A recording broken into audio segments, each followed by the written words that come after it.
Hey everyone, welcome back to the channel where we dive deep into the wild world of finance, uncovering those hidden gems that can supercharge your portfolio. Today, I've got something super exciting for you, a brand new idea that's straight out of the chaos in the energy sector. Picture this: politics flipping the switch on green energy with big policies like the One Big Beautiful Bill shaking up renewables, phasing out tax credits, and pumping up fossil fuels. It's got investors scrambling, right? But what if I told you this turbulence is actually birthing a revolutionary way to invest? I'm calling it energy resilience bonds, a novel financial instrument that lets everyday folks like you and me bet on the unbreakable backbone of clean energy, no matter who's in the White House. Stick around because we're breaking this down step by step, and by the end, you'll see why this could be the next big thing in sustainable finance. Let's set the stage with what's happening right now. You've probably heard about the drama in renewables, solar and wind getting hammered by policy changes, tax credits vanishing by 2027 to 2028, and emissions projections skyrocketing. Companies like Sunrun are out there installing solar panels and batteries, creating these virtual power plants that keep the lights on during blackouts and even sell power back to the grid. It's genius, cheaper than traditional utilities, and it's preventing outages in places like California and New York. But with the new bill boosting fossil fuels and scrapping EV incentives, the short term outlook looks grim. Investments in solar manufacturing? Poof, hundreds of billions could vanish. Yet, here's the twist: demand for electricity is exploding. Thanks to AI data centers and everyday growth, we need power, and renewables are still the cheapest, fastest way to get it. That's where my idea comes in: energy resilience bonds, or ERBs for short. These aren't your grandma's green bonds.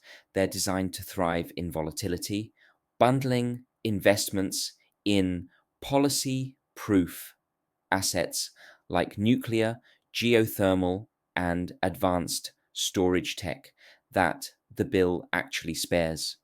So, how do ERBs work? Imagine a bond that's not just funding one solar farm or wind turbine, but a diversified pool of resilient energy projects. We're talking nuclear reactors that provide baseload power 24/7, geothermal plants tapping into Earth's heat without the intermittency issues of solar, and massive battery networks that store excess energy from whatever source is hot at the moment. The key innovation: built in hedges against policy risk. Each bond includes smart contracts, blockchain tech here, that automatically adjust yields based on regulatory changes.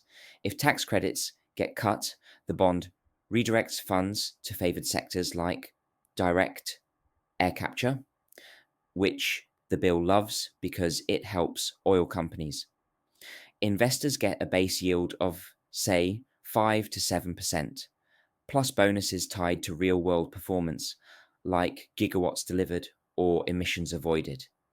It's like a mutual fund meets a catastrophe bond, but for energy politics. And the best part: it's accessible. Minimum investments start low, maybe $100 through apps, so retail investors can jump in without needing a hedge fund manager. Now, let's talk numbers to make this real.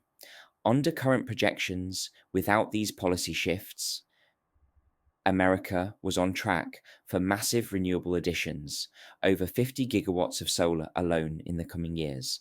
But with the bill, we're looking at a dip, maybe 57 to 62% less clean energy growth through 2035. That's a huge gap. leading to higher electricity prices, up 25% by 2030, some analysts say. ERBs capitalize on that by funding projects that fill the void, like next-gen nuclear or geothermal, which can provide constant power for AI's insane demands. These bonds could yield double-digit returns in a high-demand scenario. Think about it. Princeton researchers estimate an extra billion tons of emissions by 2035. But that also means skyrocketing carbon prices in voluntary markets. ERBs could embed carbon credits, letting investors profit from offsets while funding tech that sucks CO2 out of the air. It's finance meets climate heroism. And for businesses, utilities and tech giants, like those building data centers, could buy these bonds to lock in stable energy costs, creating a secondary market that's liquid and tradable. But wait, is this just pie in the sky? Nope, we've got precedents. Look at catastrophe bonds in insurance. They pay out on disasters, but offer high yields in calm times. ERBs flip that for energy, high yields during policy storms, stability when things calm down. Sunrun's model is a blueprint. They're already networking home batteries into virtual plants, selling power during peaks. Expand that to a bond level, and you've got crowdsourced energy infrastructure. Imagine owning a slice of a geothermal field in California, or a small modular reactor in Texas. The bill keeps benefits for these, so they're shielded. Plus, with investors fleeing to Europe or the Middle East, America needs homegrown capital. ERBs could raise billions from patriotic investors who want energy independence without the political drama. And for the risk averse, government-backed guarantees on certain projects, similar to the old loan programs, could make them as safe as treasuries, but with green upside. Let's zoom out on the bigger picture. This isn't just about making money, it's about rewriting finance for a volatile world, traditional green investing, too exposed to election cycles, one bill like the OBBB, and poof, your portfolio tanks.